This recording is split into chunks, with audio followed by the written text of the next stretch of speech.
This is me, it's Queen Haru, and I'm here today with another exciting edition of Ask An Aquarius. Now, if you haven't already, please hit the red subscribe button and smack the bell. And if you could, pass on my videos to somebody who might be interested or somebody who might get some help from it. Really, that's what I want to do. Anybody who wants to receive some help, some healing, whatever, if the message might help them, please pass it on.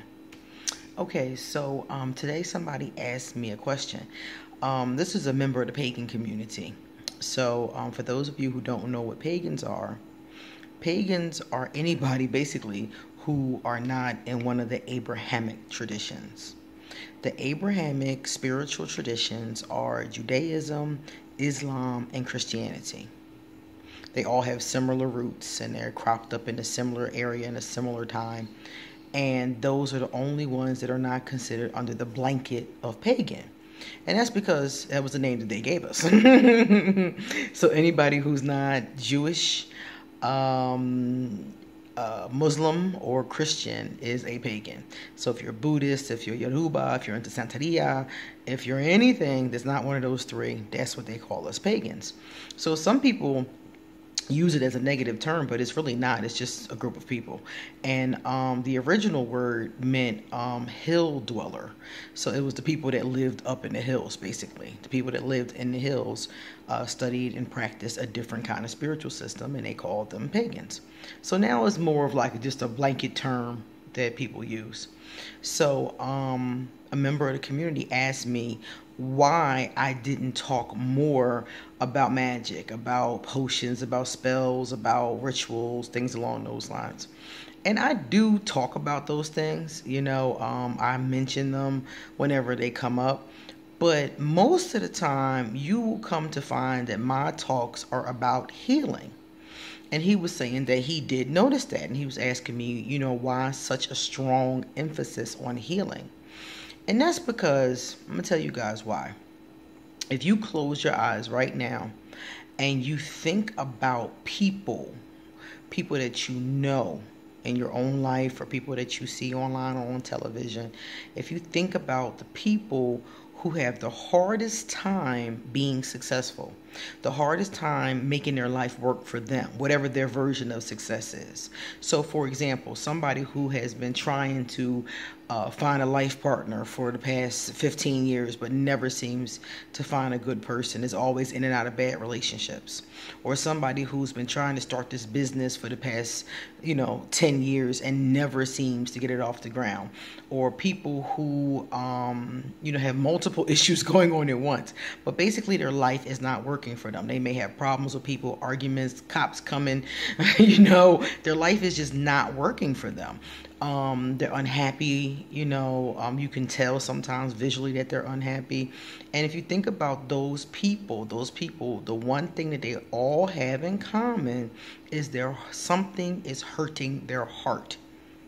All people I know who have a hard time making their lives work for them, there's something emotional going wrong that is hurting them.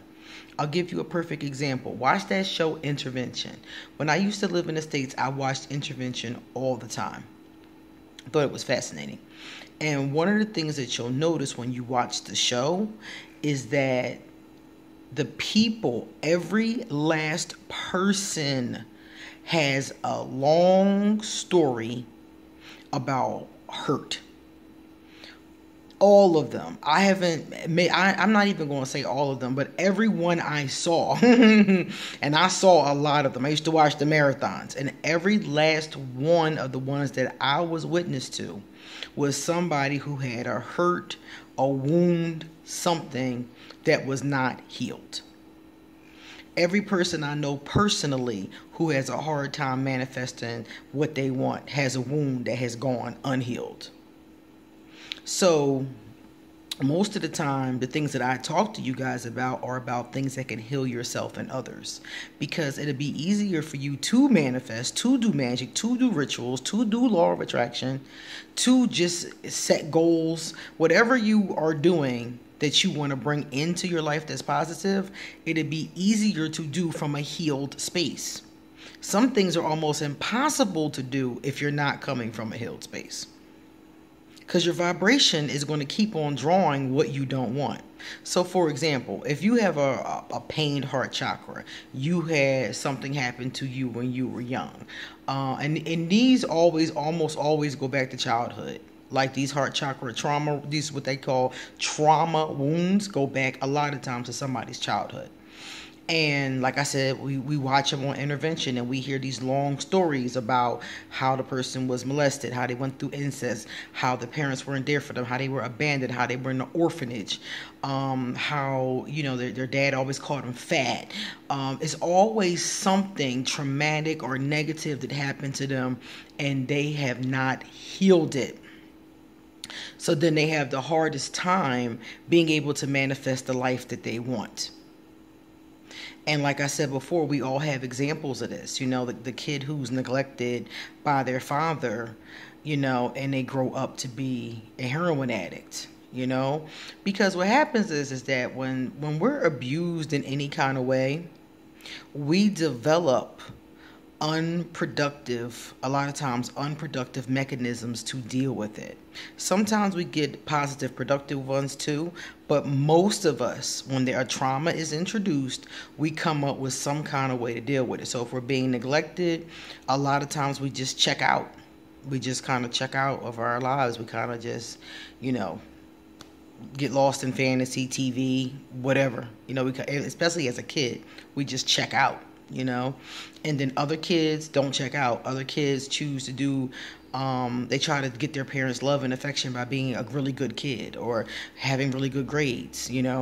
Other kids will just do negative reinforcement. They'll get in trouble all the time, hoping that their parents will pay attention to them. Either way, we develop these behavior patterns, and the ones that are positive can be okay, but sometimes they cause us problems later in life because they might lead to different kinds of anxiety around being perfect or fitting in, or doing the right thing. And the ones that are negative often turn into problems like addictions and things like that. Checking out can lead you to just being commitment phobic, fear of commitments, that kind of thing. So these behaviors that we learn, that we adopt during these traumatic times, take us to these places. So I always emphasize people going back to the original hurts, healing them so that you can move forward, so that you can manifest a good place. Healing to me is the most important part of manifestation. Because if you're not in a good emotional space, you're not going to be able to manifest properly. And that's the bottom line. And it doesn't matter what you're trying to manifest, because some people will be like, well, I'm just trying to manifest a business. I don't have to heal my pain from my father to manifest a business. And I'm like, you absolutely do. Because the thoughts and the feelings that you hold about yourself that you develop during that time will hold you back from manifesting what you want, thinking that you deserve it. Knowing that you deserve it is a big one that people have a problem with when they have any kind of like emotional wound. Knowing that you deserve it. And it also breeds all kinds of other fears. Sometimes it leads you to a poverty mindset. So what happened with your father absolutely does have everything to do with you being able to manifest your business in the present tense. So I don't talk about healing because, it's just something that I'm obsessed with or it's just something that I feel like doing, that particular day. It's because it is really very helpful. Even when it comes to like compassion and forgiveness, I talk about those all the time, especially this week, is really important for the healing process. Okay, so I just wanted you guys to know that if you want to do any kind of manifestation, I don't care if it's law of attraction, I don't care if it is magic, I don't care if it's candle magic, I don't care what it is. If you want to be able to manifest, you have to get yourself to a good emotional state. You have to. You have to do that, because otherwise your vibration is going to continue to be off, and what you draw to you is going to be off. When your vibration is off, you draw things that are off. You draw things you don't want sometimes. You draw things that are almost what you want sometimes. When your vibration is off, it messes up your manifestation. Sometimes it just slows it down to the point where you could have had that job or that company or that lover or that car. You know, you could have had whatever it was 15 years ago, but because you're not in the right energy, it doesn't come to you. Okay? So it absolutely does have everything to do with manifestation. It's just really, really important. So that's why I have such a strong emphasis on it. And the only reason why I know this to be true is because I experienced it. And like I said, we all know people who have lives that are screwed up. Okay? And that's another thing I was going to say about it. When a person has a really messed up life and they have all these things on their heart that need to be healed, they spend so much time focused on the hurt that they don't even have time to focus on the manifestations. They don't have time to focus on the affirmations, on the vision boards, on the the opportunities. They don't have time for that, because they're constantly focusing and spending their energy on what's going wrong. Have you ever noticed that somebody whose life is not working for them, they always have a list of things that have happened to them, and the list grows every day? Like every time I see them, something else has happened. Something else has gone wrong. Something else is hurting. Something else has fallen apart. Something else has happened every single time. They never have anything good to tell me. And when I say, well, what happens good? Oh, nothing good happened. You know how it is. I just got used to it. And it's always a story. And there's nothing positive. And they catalog things. This happened and that happened and this happened and that happened. My baby's father punched me in my face. Then my mom yelled at me. And they catalog it. And then it seems like it's always something else going wrong. And that's what happens. Whatever you focus on, that's what increases. So if you're focused on what's wrong in your life, that's what increases. If you're focused on what's right in your life, that's what increases. Wherever you focus your attention, that's where the energy goes. That's where the magic goes. They have a tendency to say, wherever your mind goes, your behind follows, So if you're focused on what's going wrong all the time, and this one wrong, and this one did this to me, and that one, and they always can go all the way back. They have like a paper trail all the way back to the beginning of their life of all the things that have gone wrong. And what happens is that things keep going wrong. I saw this in real life. So many times, and I'll tell you about one time that is very basic. I went to lunch with this woman, friend of mine, and she's one of those people, and she's always complaining. Everything is always negative. Pessimism. You got to be careful. The sky is falling. I mean, constant pessimism. I have never heard her say anything optimistic. And I said my friend, she's not even my friend. She just somebody that I went to lunch with once.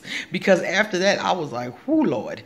We have a positive interaction when we do see each other, but I can't spend time with her because of this. So we went to the restaurant, and like I said, the sky is always falling with her. And we sat at the restaurant, and everything that came out for her had a problem. Literally everything. The appetizer was cold. The salad had too much bread in it, like all this extra bread. I'm like, well, all them croutons, like, what's the deal? The meal she had an entree, and the entree, she asked for the steak to be well done. The steak was like red, and I'm sitting there thinking to myself, her whole meal was wrong, and my whole meal was perfect. The person next to us, whole meal was perfect. The person on the other side, people were raving about the food. And we were like, and nobody else said anything, but I was sitting there thinking to myself, why are you the only person whose everything came messed up? She asked for ice in her water. She didn't bring her any ice in the water. Like everything. And I thought to myself, because she focuses on what goes wrong. So more things go wrong. And I saw this in my own life. The more I focused on the negative, the more and some people do this all the time. Like, they're known for it. They got a story about the negative every time you see them, and never anything positive. You know?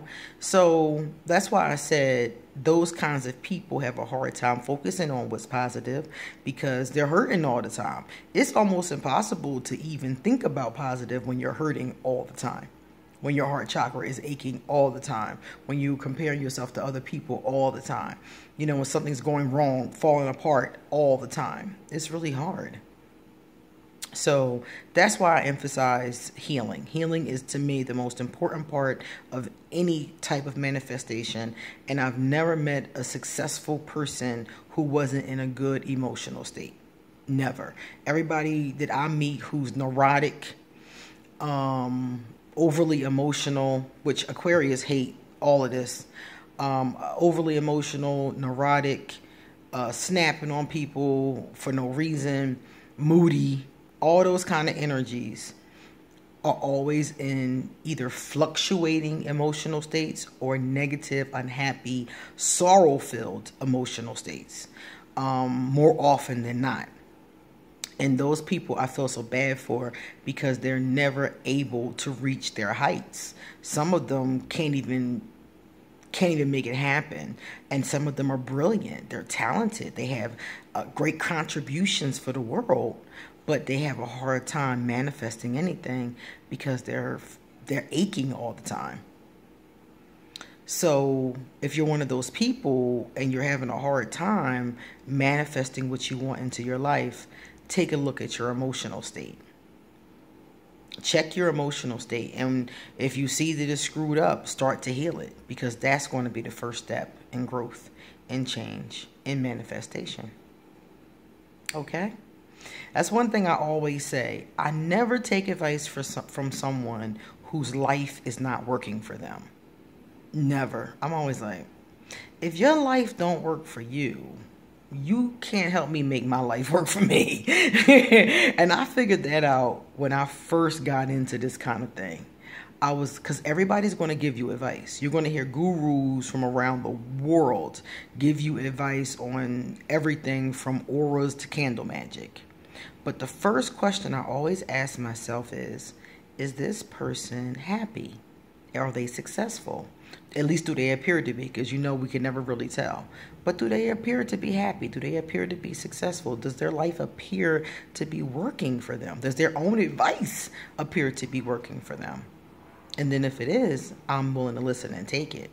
If it's not, I'm real leery about what they have to say. Because if you can't make your life work for you, how you going to make my life work for me? Or help me, I should say. How you going to help me make my life work for me? You know? Something to think about. See you later.